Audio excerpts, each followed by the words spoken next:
नमस्ते, माझं नाव आहे कश्मी संतोष माकुडे. मी शिकते सीनियर केजी मध्ये. माझा गट क्रमांक आहे 1. माझ्या नाट्यशाळेचं नाव आहे भूर. ये मला बक्षीस मिळालं आईकडून. बक्षीस मिळालं. तुम्हाला माहितीये का ह्यात काय आहे?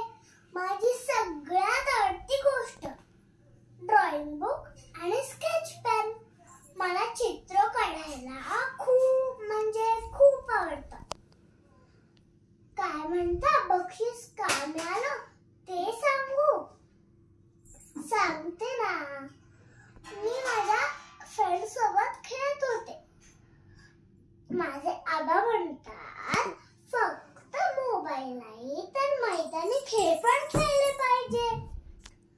काय म्हणता विषय भरकटतोय. बक्षीस का मिळालं ते सांगू? सॉरी हा सांगते. त्याचं झालं काय, मी माझ्या फ्रेंड सोबत रोजच्या सारखं खेळत होते आणि एका झाडावर चिवताईचा आवाज आला. आता मात्र चिवताईचा आवाज फार कमी येतो. पण आता चिवताई राहिलात कुठे? म्हणून आम्ही त्या झाडापाशी गेलो आणि बघतो तर काय, चिवताईला उडायचं होतं, तिला उडताच येत नव्हतं.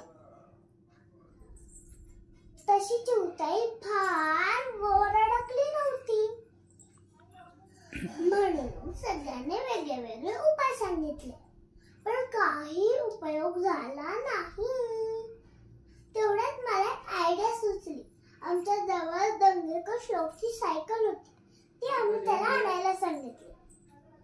सायकल झाडाला लावली आणि चढले मी तिच्या आधाराने झाडावर आणि बघते तर काय, छोटू चिवताईच्या पंखात मांजा अडकलाय. ते बघून फार वाईट वाटलं. पण जाऊ दे, आज आपण चिवताईला हातनं मोकळं करूया. जसं मी मांजा काढायला हात पुढे केला तसं चिवताई आणखीनच फडफड करू लागली. आता मात्र मला तिच्या फडफडीने भीती वाटू लागली.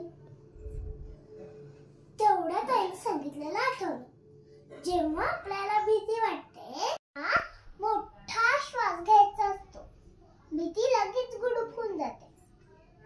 मी लगेच मोठा श्वास घेतला आणि तरी घाबरत तिच्या पंखातला मांजा काढू लागले. तिला इजा होणार नाही याची काळजी घेऊन फार वेळाने तो पंख मोकळा झाला.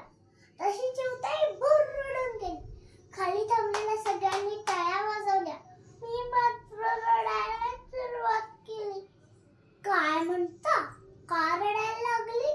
अहो, आता झाडावरनं खाली कशी उतरू? काय म्हणता, मग काय केलं? अहो, रामूनच माझे हे सगळं बघत होती. ती आली ना धावत. दोन्ही हात माझ्याकडे केले तशी मी तिच्याकडे उडीच मारली. एकदम चिवताई सारखी बुर. धन्यवाद.